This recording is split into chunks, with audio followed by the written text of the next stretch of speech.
ఒక మహాజ్ఞానాన్ని కలిగి ప్రపంచ శాస్త్రాలను అధిగమించే దశలో ఉన్నవాడను. అది మీ అందరికీ తెలుసు. నా ముందు ఎవరు మాట్లాడలేరు, అది కూడా మీకు తెలుసు. కారణం, నేను బైబిలును మాత్రమే చెబుతాను, కథలు చెప్పను, నాటకాలు వెయ్యను, స్టేజ్ మీద గొంతులు వెయ్యను, జోకులు వెయ్యను, పాటలు పాడి కాలయాపన చెయ్యను. ఎసెన్స్ చెప్తాను, కొంచెమే చెప్తాను, తప్పని ముగించేస్తుంటాను. చాలా మందికి ఈ విషయం బాగా తెలుసు కనుక జాగ్రత్తగా ఈ జ్ఞానాన్ని మీరు పరిశోధించండి. యోహాను సువార్త 3:8 వచనాన్ని చూడండి. అక్కడ ఒక అద్భుతమైన మాట దేవుడు తన మహాజ్ఞానముతో రాయించాడు. గాలి అన్నాడు. ఇక్కడ గాలి గురించి కూడా ఉంది. ఉందా? అమ్మో, చెప్పకుండా ఏముంచదు ఆయన. మీరు తెలుసుకోలేకపోతున్నారు అంటే గాలి. ఎందుకంటే ఈ సూపర్ కంప్యూటర్ అంటాను బైబిల్, నేను మాస్టర్ అండ్ సూపర్ కంప్యూటర్. ఇది దీనికి గాలిని తిండి, అగ్నిని తిండి, నీరుని తిండి, దేన్నైనా తీసుకురండి, దాని టోటల్ నేచర్ చెప్తుంది. ఇది దాని పరిస్థితులన్నీ చెప్తుంది బైబిల్. గాలి అని మాట్లాడి యేసుక్రీస్తు అంటున్నారు, గాలి తనకిష్టమైన చోటును విసరును అన్నాడు. ఎగ్జాంపుల్ గా వాడుతున్నాడు ఇక్కడ. గాలి తనకిష్టమైన చోటును విసరును. గాలి దానికొక కోరిక ఉన్నట్టు కనబడతాం చూడండి. అక్కడ దాని ఇష్టం ఉంటుంది. నీకిష్టం అంటే ఎవరైనా నమ్ముతారు, నాకు ఒక ఇష్టం ఉందంటే ఎవరైనా నమ్ముతారు. గాలికి కూడా ఒక ఇష్టం ఉందని మీరు ఎప్పుడైనా విన్నారా? వండర్. గాలికి కూడా దానికి ఒక ఇష్టం ఉంది. అంటే ఆ ఇష్టానికి దేవుడు అడ్డు రాడు. మీకు కూడా ఇష్టాలుంటాయి, మీకు కూడా ఇష్టాలున్నాయి. మీ ఇష్టానికి ఏమైనా దేవుడు అడ్డం పడిపోతున్నాడా? పడడు. తర్వాత నరుకుతాడు అంతే. ఎప్పుడు కూడా మన ఇష్టాలకైనా అడ్డుపడ్డావు. నువ్వు వ్యభిచారం చేసినా, దొంగతనం చేసినా, మద్యపానాన్ని సేవించినా, దోపిడీ చేస్తున్నా, ప్రస్తుతానికి నువ్వేమండు నీ ఇష్టం. ఆ తరువాత ఆయన ఇష్టం ఉంటుంది. గాలికి కూడా దానికి ఒక ఇష్టము ఉన్నది అని దేవుడు చెబుతున్నాడు. దేవుడు జాగ్రత్తగా వినాలి. అంటే పంచభూతాలలో గాలికి తనకంటూ ఒక ఇష్టం ఉంటే అగ్నికి దానికి ఇష్టం ఉంది, నీరుకి దానికి ఇష్టం ఉంది, అంతరిక్షానికి దానికి ఇష్టం ఉంది, పదార్థం ఈ భూమి దానికి ఒక ఇష్టం ఉంది. అప్పుడప్పుడు మనలా వాటి ఇష్టాలను నెరవేర్చుకోవటానికి ప్రయత్నిస్తాయి. అర్థమవుతుందా? అర్థమైతే ఇవాళ జరిగిన సంఘటన మీకు క్లియర్గా అర్థమైపోతాయి. అప్పుడప్పుడు ఇవి వాటి ఇష్టాలను నెరవేర్చుకుంటాయి. దేవుని ఇష్టం కాకపోయినా, అది దేవుని ఇష్టం కాకపోయినా, వెరీ గుడ్.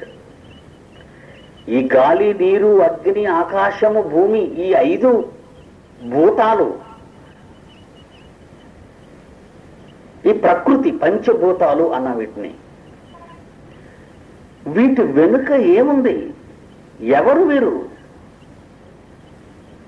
వీటి వెనుకున్న బ్యాకింగ్ ఏంటి చూద్దాం. బైబిల్ని అడుగుదాం. మనుషులు అడిగితే కథలు చెప్తారు వాళ్ళు, బేతాళ కథలు. అయ్యొద్దు మనకి. బైబిల్ని అడిగితేనే చక్కగా చెప్తారు సమాధానం. హెబ్రీ పత్రిక 1 హెబ్రీయులకు రాసిన పత్రిక 1వ అధ్యాయం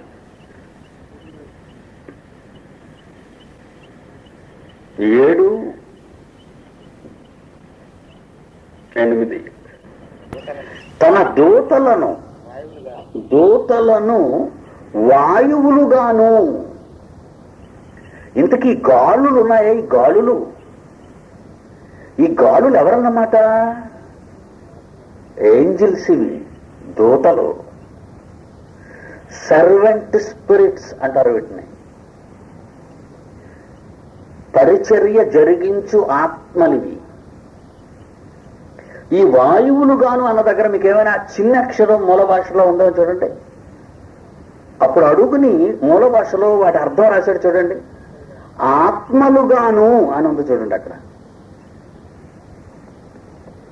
తన దూతలను వాయువులుగాను అన్న దగ్గర ఒక చిన్న అక్షరం ఉంటుంది. గ్రీకు భాషలో క్రిందని హిబ్రూలో క్రిందని ఏమని వ్రాయబడింది, దాని అర్థం రాస్తున్నాడు చూడండి. ఆత్మలు. వాయువులు అంటే ఏంటి? ఆత్మలు. ఏ ఆత్మలు ఇవి? తన దూతలను అన్నాడు అక్కడ. ఏంజిల్స్. తన దూతలను ఆత్మలుగాను, ఇంకా తన సేవకులను, అంటే ఎవరు? దూతలు. తన సేవకులను అగ్ని జ్వాలలుగాను చేసుకునివాడు. తన సేవకులను అగ్ని జ్వాలలు అనగా అగ్ని గాని, వాయువులు గాని, గాలులు గాని, భూమి గాని, ఆకాశము గాని, పంచభూతాల్లో ఇవన్నీ ఎవరన్నమాట?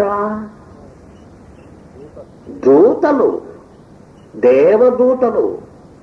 ఆకాశమా ఆలకించుము అన్నారు. ఎవరు? దేవుడు. యెషయా 1:1 అది. ఆకాశమా ఆలకించుము, భూమి చెవియొగ్గుము అంటే అర్థం ఏంటి? ఆలకించే శక్తి, వినికిడి వీటికి ఉన్నదని అర్థం. దేవుడికి పిచ్చెక్కి మాట్లాడటం కాదు అక్కడ. దేవుడికి అది మతిపోయి పాపం ఆకాశంతో మాట్లాడుతున్నాడు, భూమితో మాట్లాడుతున్నాడు అనుకుంటున్నారా? ఆకాశమా ఆలకించు, భూమి చెవియొగ్గు అన్నాడంటే అవి కూడా దేవుని మాటలు వినాలి. అర్థమైపోయింది. యేసుక్రీస్తు వారు సముద్రం మీద వెళుతున్నారు. ప్రచండమైన పెను తుఫాను వచ్చింది గలిలే సముద్రం మీద. ఏమన్నాడు అప్పుడు? ఇది తండ్రి సంకల్పం అనలేదు అక్కడ. ఇది దేవుని చిత్తం అనలేదు. ఏయ్ అన్నాడు.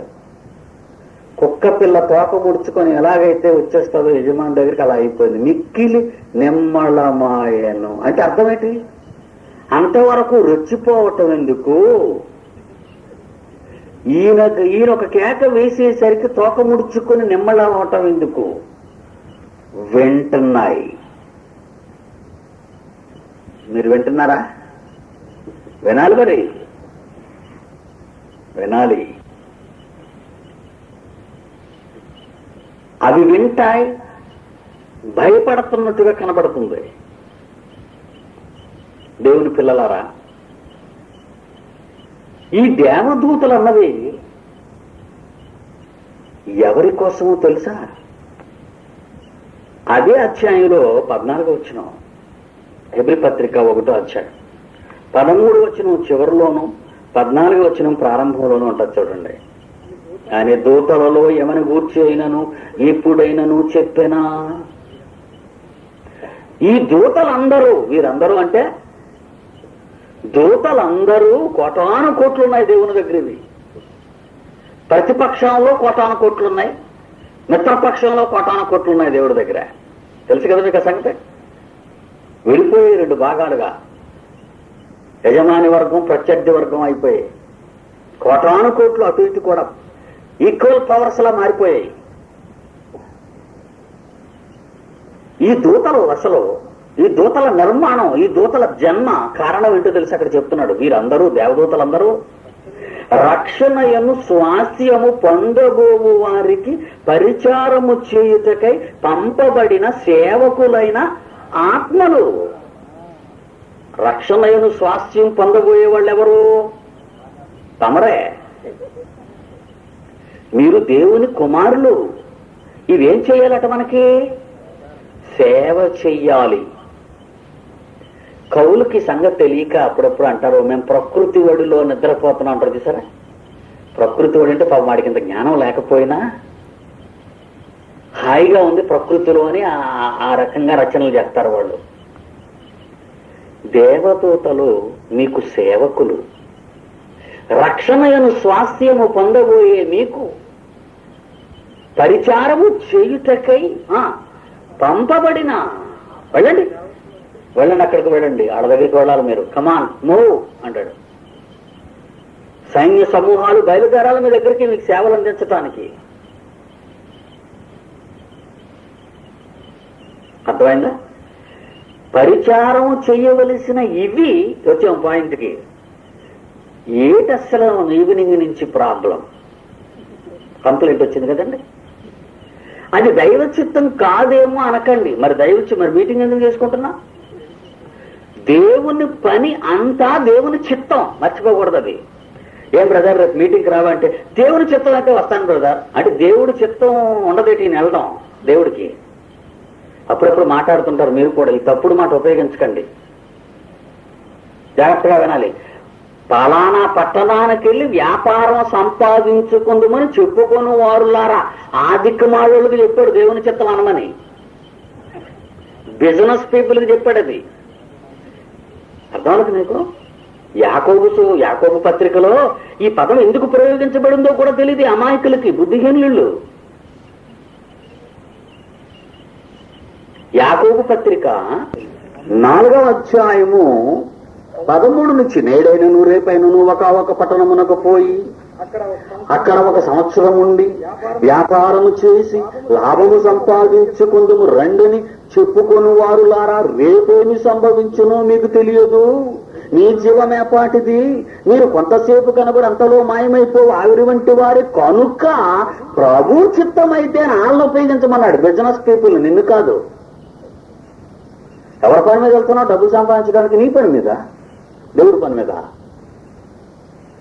దేవుడి పని మీద వెళ్ళేటప్పుడు దేవుని చిత్తం అయితే మనం ఉపయోగించకూడదు. దేవుని చిత్తం అవబట్టే కదా నువ్వు అసలు స్టార్ట్ అయ్యావు. దేవుని చిత్తం ఈ మీటింగ్ జరగడం ఇవాళ నుంచి. So will of God. దేవుని చిత్తం అయితే రేపు మీటింగ్కి వస్తాను బ్రదర్ అంటాడు పిలిస్తే. విన్నారు ఇలా కావాలన్నా లేదా మీరే అన్నారా?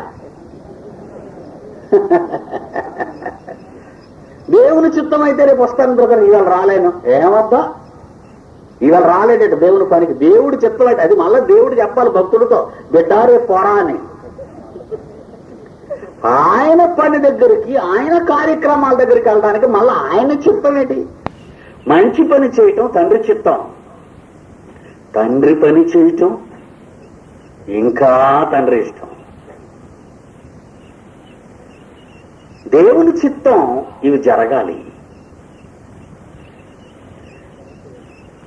ఆయన సేవను జరిగించాలి. ఆయన చిత్తములో జరగవలసిన ఈ కార్యక్రమానికి ఆటంకం ఏంటి? ఎక్కడో ఎవరి ఇష్టమో ఇక్కడ అడ్డుపడింది. మిస్టేక్. చూసారా ఎలా పట్టుకుంటున్నావు దొంగల్ని?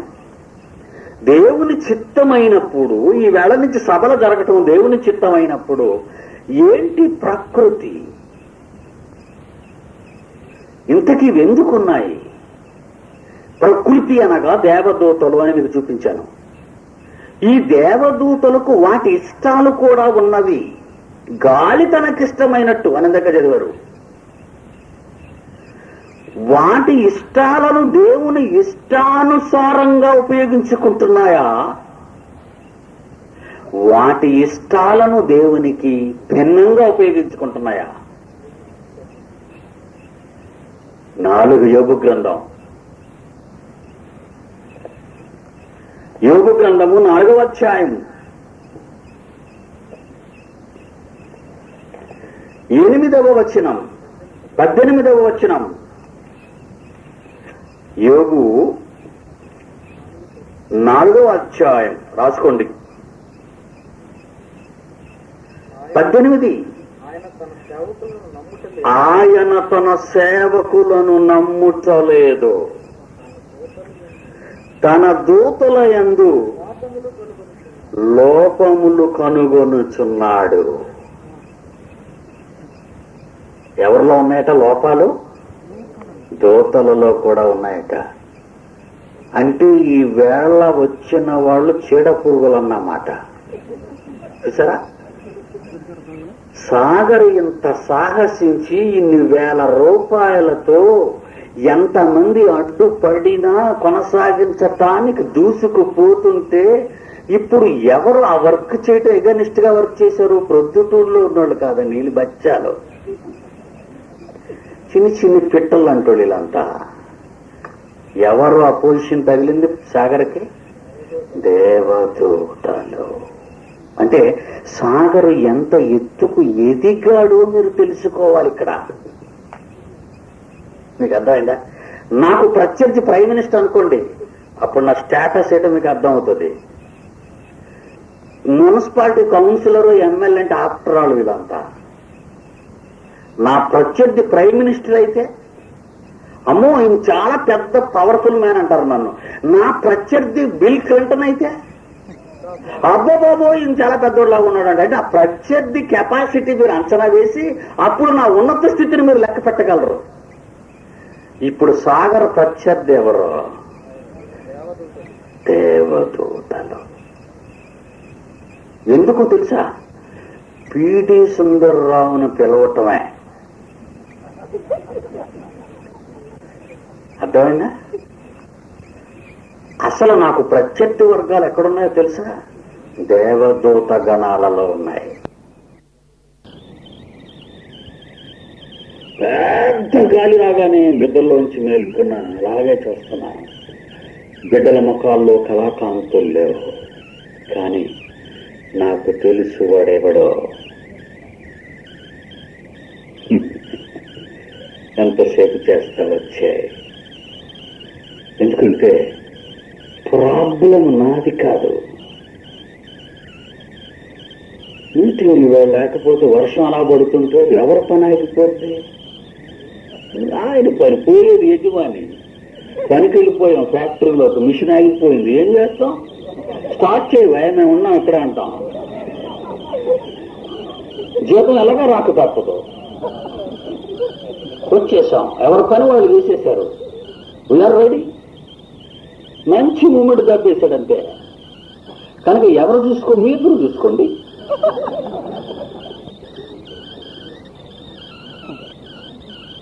వెరీ గుడ్ ఇన్సిడెంట్ చెప్తాను మీకు. యాకోబు నరికేశాడు కత్తితో, శిరచ్ఛేదనం చేసేశాడు. హేరోదుకు పట్టొచ్చింది. ఇతను చంపేసినా యూదులు ఏమనలేకపోతున్నారు, యేసు భక్తులు ఏం చేయలేకపోతున్నారు అని పేతురుని కూడా తీసుకొచ్చి లోనబడేమన్నాడు. హేరోదు కుట్ర. దీనికి చేతులకు సంఖ్యలు, కాళ్ళకి సంఖ్యలు, 3 మహాద్వారాలు, ఆ ద్వారాల దగ్గర సైనికులు. పేతురు గారు ఏం చేస్తున్నారు మీకు తెలుసు కదా? ఏం చేస్తున్నారు? రాత్రైనా తెల్లవారితే పీకి దిగిపోద్ది. తెల్లవారితే పేతురుకు మరణదండన. అపొస్తలుల కార్యాలు 12వ అధ్యాయం 6వ వచనం. అపొస్తలుల కార్యములు 12వ అధ్యాయం 6వ వచనం. ఆ రాత్రియే పేతురు 2 సంఖ్యలతో బంధింపబడి 2 సైనికుల మధ్య నిద్రించుచుండెను. తెల్లారితే పీక దిగిపోయినాడికి రాత్రి నిద్ర వస్తుందండి. తెల్లవారితే పీక దిగిపోయినాడికి రాత్రి నిద్ర పడుతుందా? అయ్యో నా పిల్లలు ఏమైపోతారు, నా భార్య ఏమైపోద్ది, నా వాళ్ళు ఏమైపోతారు, ఇప్పుడు సంఘం ఏమైపోద్ది, ఏ ఆలోచన లేకుండా హ్యాపీగా నిద్ర పట్టడానికి మెచ్చుకోవాలండి. ఆయన్ని నిద్రపోతలు గొలుసులుంటుంటే మనకు నిద్ర పడతాయండి. బాబు ఇప్పే బాబు లోన ఎక్కడ పడుకుంటానంటాం. 2 సంఖ్యలతో నిద్రపోతున్నాడట హాయిగా గుర్ర పెట్టుకొని. ఎందుకు? వర్కౌట్ ఆయన చేస్తాడు, మనకే వెళ్ళిపోతే హ్యాపీగా వెళ్ళిపోతాను నేను. వర్క్ లాస్ అయిపోయేవాడు యజమానే. నేను ముసలికాలం వరకు ఉండాలి, ప్రభు సేవ చేయాలని నేను అనుకుని అర్థం చేసుకున్నాను. ఈ మధ్యకాలంలో దేవుడు గారు నన్ను తీసేయాలనుకుంటున్నారు కనుక మీ ఇద్దరు డిసైడ్ చేసుకోండి, ఉంచాలా తీసేయాలా. నేను మాత్రం నిద్రపోతాను అంతే. రాత్రి ఆర్డర్స్ పాస్ అయ్యాయి, తీసుకొచ్చే మన రై గారిని బయటికి వచ్చేసాడు. ఏ రోజు గారు మతిపోయింది. తెల్లవారేసరికి వీడికి వడ్డించేశాడు దేవుడు. ఎవరికి? ఏ రోజుకి. మామూలుగా చావలేదాడు 21వ వచనంలో. నియమింపబడిన దినమున ఏ రోజు రాజవస్త్రము ధరించుకొని న్యాయపీఠం, వీడు న్యాయమూర్తండి, వీడు దొంగ, న్యాయపీఠం ముందు కూర్చుండి వారి యొక్క ఉపన్యాసం దంచుతున్నాడు. జనులు ఆహాహా దైవస్వరం అంట వాడిది. నిజంగా వీళ్ళంటాడు యథా రాజ తదా ప్రజ అన్నారు. అందుకే వాడికి పాలిష్ కొడుతున్నారు వచ్చి జనమంతా. యాకోబు నుండి రా కడ్గంతో తప్పించే దుర్మార్గం అని అడిగేవాళ్ళు లేడు. అబ్బా ఇది దైవస్వరం అంటున్నారట వాళ్ళు. అంతే, వీళ్ళకి బుద్ధి రావాలి, వాడికి బుద్ధి రావాలి. చక్కటి కార్యక్రమం చేశాడు ఆయన. దేవునిని వాడు మహిమపరచనందున వెంటనే ప్రభు దూత అతనిని మొత్తింది కనుక పురుగులు పడి చచ్చాడు. ఎందుకుంది దూత? ఒక క్రమాన్ని అడ్డగించటానికి, ఒక క్రమాన్ని ఆపడానికి, ఒక క్రమాన్ని కడతేర్చటానికి. ఎక్కడి ఎందుకు వచ్చింది? ఒక క్రమాన్ని అడ్డగించటానికి, తండ్రి చిత్తాన్ని అమలు జరపకుండా ఆపటానికి. ఉన్నారు రెండు వర్గాలు. యోబు గ్రంథము 8వ అధ్యాయం 5వ అధ్యాయం 18, 4వ అధ్యాయం 18. యోబు గ్రంథము 4వ అధ్యాయం 18. ఆయన తన సేవకులను నమ్ముటలేదు, తన దూతల యందు లోపము కనుగొనుచున్నాడు. ఏంటి నీకు అప్పగించిన పనేంటి? నువ్వు చేయవలసిన పనేంటి? ఆహ్లాదకరంగా వాళ్ళకి చల్లగా ఉండాలని నిన్ను పంపితే చెడగొట్టొచ్చావు. అవునా? అంటే నువ్వు ప్రతిపక్షంలో కలిసావన్నమాట. దేవదూతల మీద ఇంకా నమ్మకం లేదండి. అంటే ప్రకృతి మీద నమ్మకం లేదా? లేదు. కొన్నిసార్లు వారి బాధ్యతలు అతిక్రమిస్తున్నారు. జాగ్రత్త. 2 పేతురు 2వ అధ్యాయము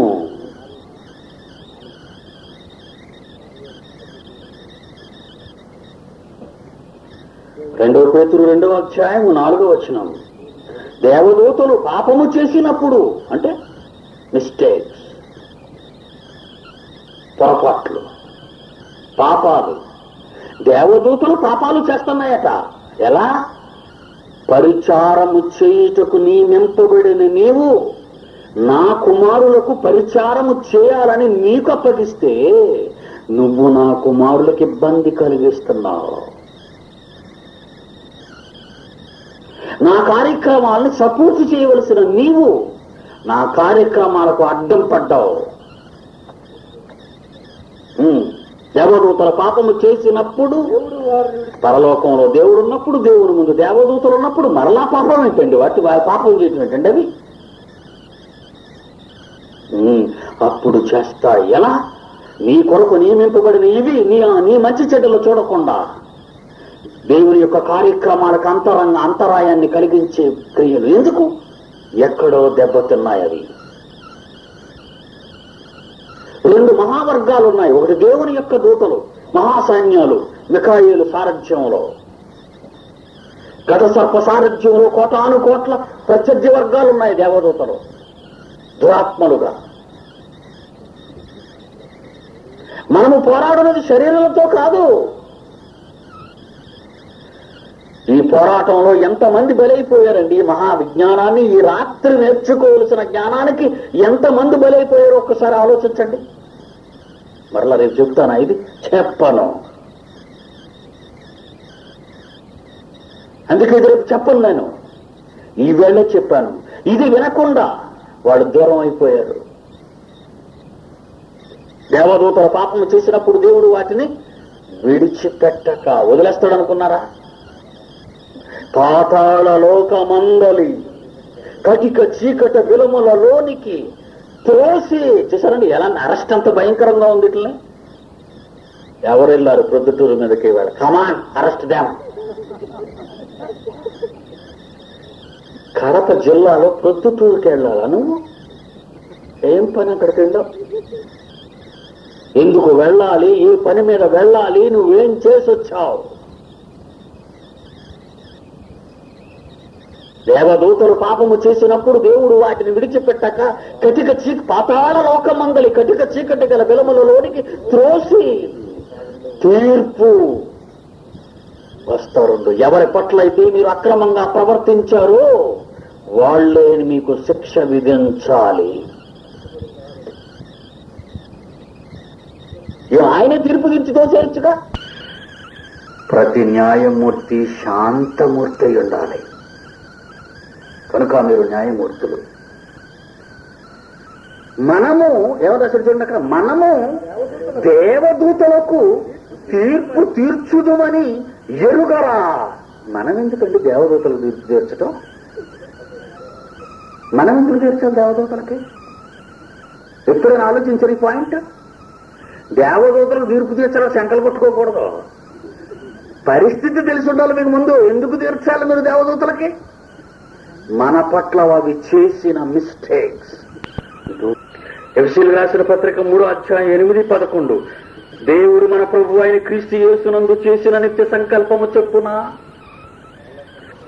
ప్రధానులకును అధికారులకును భూమి మీద ఉన్న దేవుని కుమారులైన మీరు సంఘము ద్వారా మీ ద్వారా తన యొక్క నానా విధమైన జ్ఞానము ఇప్పుడు తెలియబడవలని ఉద్దేశించి. ఎంత మంచి మాటలు ఉన్నాయి సార్ బైబిల్లో. అప్పుడప్పుడు చదివిన మతిపోద్ది. టాప్ సీక్రెట్స్ అన్ని నీకే చెప్పాడు. అంటే దేవదూతలకు కూడా తెలియని అనేక సంగతులు నీ ద్వారా. మనం అనుకుంటున్నాం మన ద్వారా సువార్త భూలోకంలో ఉన్నవాళ్ళకి అనుకున్నారేమో ఇంతవరకు మీరు. మన ద్వారా పరలోకములో ఉన్న వాళ్ళకి కూడా తెలియాలట. ఏంటి? ఏం తెలియాలని రాశాడండి? నానా విధమైన జ్ఞానము. చూడు, అప్పుడే తెలిసిపోయింది ప్రొద్దుటూరులో మీ పొజిషన్ అంతా అంటాడు దేవుడు. అసలు మీరెవరో, ఈ పరిస్థితి ఎందుకు కలిగిందో చిటికల మీద చెప్పేస్తున్నాడు. చూడమంటారు అక్కడ. దేవదూతలు ఈ కార్యములను తొంగి చూడ గెలుచున్నారు. 1 పేతురు 1. మనం ప్రకటించే ఈ మహాజ్ఞానానికి భూమి మీద మనం సాగిస్తున్న ఈ జైత్ర యాత్ర పాకిస్తాన్ కాదు మనకు శత్రువు, అమెరికా కాదు, అసలు శరీరులే కాదు, ఆత్మలు, దురాత్మలు. 1 పేతురు 1:12 ఆఖరి మాట. దేవదూతలు ఈ కార్యములను తొంగి చూడగోరుచున్నారు. అంటే వాళ్ళకు కూడా తెలీదనేగా. తుంగి చూస్తున్నారంటే అర్థం ఏంటి? తుంగి చూస్తున్నారంటే అర్థం ఏంటి? వాళ్ళకు కూడా తెలీదు. నీకు తెలిసిన జ్ఞానం. ఎంత గొప్ప దేవుడండి! ఎంత గొప్ప సంగతులు రాసేసాడండి ఈ పుస్తకంలో. అర్థమైతే మహాజ్ఞానివి, అర్థం కాకపోతే మరో దద్దమ్మగా మిగిలిపోతావు. ఇది మహాజ్ఞానం. అందుకే మనకు అందరూ శత్రువులు అవుతున్నారు ఈరోజు. వీడేంటి ఇన్ని చెప్పడం ఏంటి, మేము చెప్పలేనివన్నీ వాళ్ళకి బాధ, కడుపు మంట. ఈ జైత్ర యాత్రలో ఈ భూమి మీద మనం సమిధులంగా మారిపోవాలే తప్ప భూమి మీద ఎలాంటి సుఖాలు మనకు ఉండవు. ఒక యేసు, ఒక పౌలు, ఒక పేతురు, ఒక యాకోబు, ఒక యోహాను, ప్రారంభ క్రైస్తవులను మీరు పరిశీలిస్తే ఎవరికి సుఖాలు లేవు. సుఖపడుతున్నాడు అంటే వాడు దొంగ. క్రైస్తవుడైనందుకు బాధ. దేవుని పిల్లలారా, ఈ రోజు జరిగిన ఈ ప్రశాంతమైన ఇప్పుడున్న ఈ వాతావరణానికి ముందు ఎంత రభస జరిగింది. ఆ రభసకు కారణం మీరు దేవుని కుమారులు కావటమే.